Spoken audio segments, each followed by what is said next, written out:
Ing gesang saben dinten menungsa boten saged uwal saking raos. Salah satunggale raos ingkang asring medal inggih punika nesu.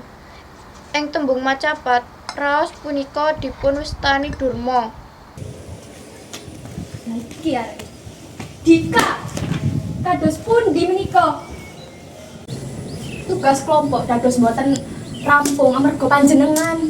Ngapunten, kula sampun nglampahi tugas kula. Nanging tasih wonten ingkang kedah dipun benahi. Alasan kemawon panjenengan punipun kados mboten nate serius. Prastawa punika nggambarake watak saking tembang macapat durma.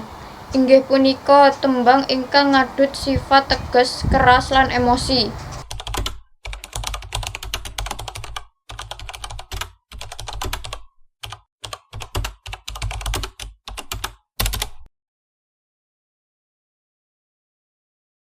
Tembang macapat inggih punika puisi tradisional Jawa ingkang kagungan paegeran kados dene guru gatra, guru wilangan lan guru lagu.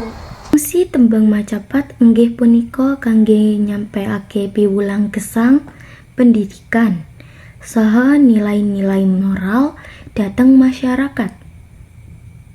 Tembang macapat ngrembaka ing tanah Jawa lan dipunpopuleraken dening para wali kangge sarana dakwah lan pendidikan. Macapat nggambaraken lelampahan gesang manungsa wiwit lahir dumugi seda. Dene tembung durma nggambaraken rasa emosi lan nesu.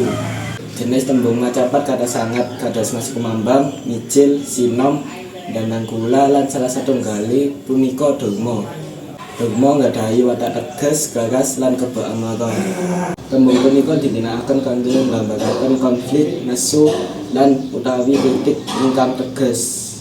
Tembung durma kagungan paugeran pedang gatra, kanthi guru lagu, guru wilangan, dan tentu.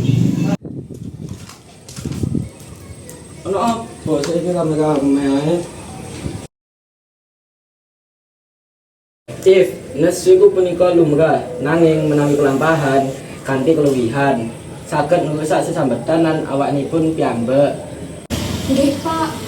Kula nyuwun pangapunten. Kula kakean emosi. Mboten napa-napa, langkung sae kita ngapungaken sesarengan. Nah, niku lho apik.